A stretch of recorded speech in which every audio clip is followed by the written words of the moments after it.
Man on Earth calls us extraterrestrials or star people or whatever he feels like. 20. He calls us a supernatural and he does not know us in the least. 21.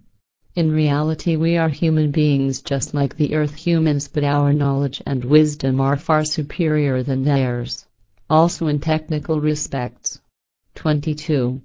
Man on Earth has taken his first very small steps towards cosmic space flight, but this means nothing more than the first, still primitive attempts. 23.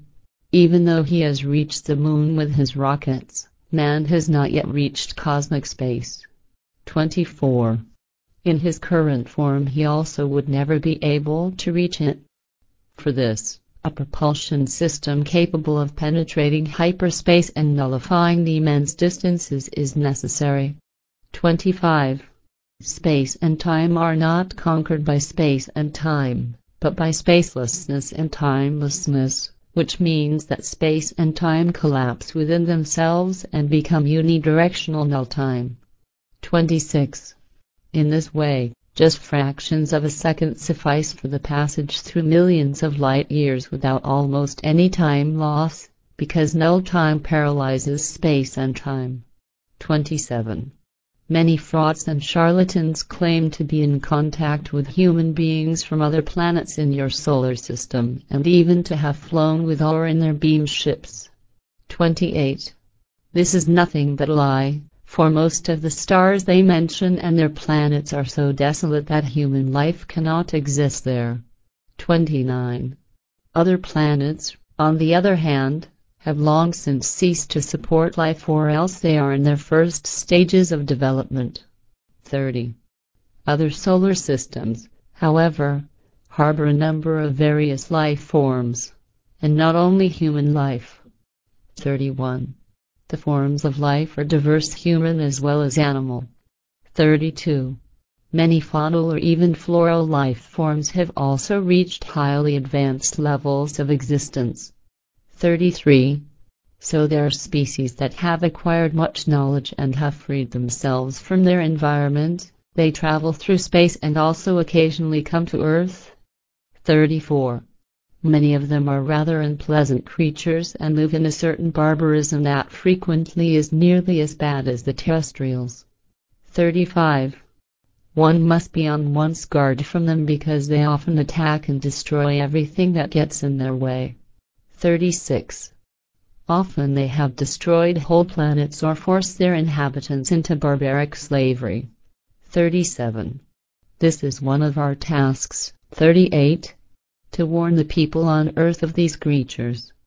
39. Let the people know this because the time is approaching when a conflict with these degenerate human creatures becomes unavoidable. 40. An additional task is aimed at the sects and religions, along with the related underdevelopment of the human consciousness. 41. Above everything there remains but one that possesses the power of life and death over all creatures. 42. It is creation alone, which has laid its laws over everything, laws that are irrefutable and have eternal validity. 43. Man is able to identify them in nature if he makes the effort. 44. They show him the way of life and the path to spiritual and consciousness-related one, greatness, which embodies the goal of life. 1. Development of all aspects related to the consciousness. 45. When man indulges in his religions, i.e., malevolent, erroneous doctrines, his consciousness wastes away more and ultimately leads to a bottomless abyss. 46. Man may recognize that a god can never assume the role of creation or decide over man's destiny. 47. A god is only a governor as well as a human being who powerfully or dictatorially reigns over his fellow men. 48. God is not creation but only one of its creatures, like all creatures who are dependent upon creation. 49. But man follows his erroneous religious beliefs and claims that God is creation itself. 50. He goes even further and claims that a normal human being by the name of Emmanuel, who has also been called Jesus Christ through conscious error, is God's Son and creation itself. 51. There are various New Age sectarians who go further still and assert things that approach delusion. 52. Yet, as was mentioned already, beamship frauds and charlatans follow in the same direction. 53.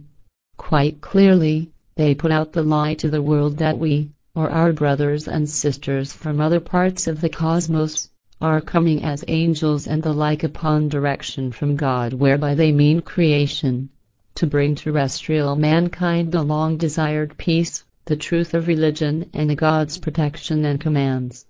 54. This is nothing more than a well-planned lie by sectarians, frauds or charlatans. 55. Because we have never proceeded by such orders and we also will never do such. 56.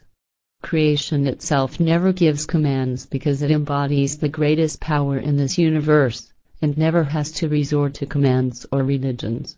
57. Religion is only a primitive machination by man to command, suppress and exploit others, to which only life forms that are weak in their consciousness succumb. 58. Bring this truth to the light of the world and make it known to the people. 59. This is an additional part of our task. 60. If this does not happen, mankind will slowly destroy itself and fall into complete spiritual darkness, darkness of the consciousness. 61. We know that you are aware of a secret old text whose originals were unfortunately destroyed through the carelessness of our commissary, who was your friend and regrettably failed through fear. 62. Disseminate the translation of this text, for it is the only truly authentic one and contains no lies. 63. And as we know, you are writing a book about this text and about the real truth. 64. To us it seems to be the most important book ever written by a human being of your earth, even though it is harsh in its language and will be met with hatred. 65. It finally offers the truth to the earth humans, although it still contains some speculation. 66. It may finally destroy the madness of religion within many people or cause them at least to seriously ponder these matters. 67. It is an extraordinarily good piece of work and you should make it available to the people. 68. For now I have told you all that is necessary, but it cannot be enough. 69. Many additional contacts will follow this initial one, and I will call you at a given point in time. 70. But by means of thought transmission, which you call telepathy, I will get in contact with you and transmit further information to you. 71. Do not worry that I would do this at an inappropriate time, but only when it suits you. 72. I appreciate your ways as well as your sense of independence, and therefore will adjust myself to you at all times. 73. The time will come for you when we will meet in my beam ship, where you can undertake flights into cosmic space with me. 74. But for the time being this is not possible, because it would be imprudent due to certain regrettable incidents. 75. But I will inform you of this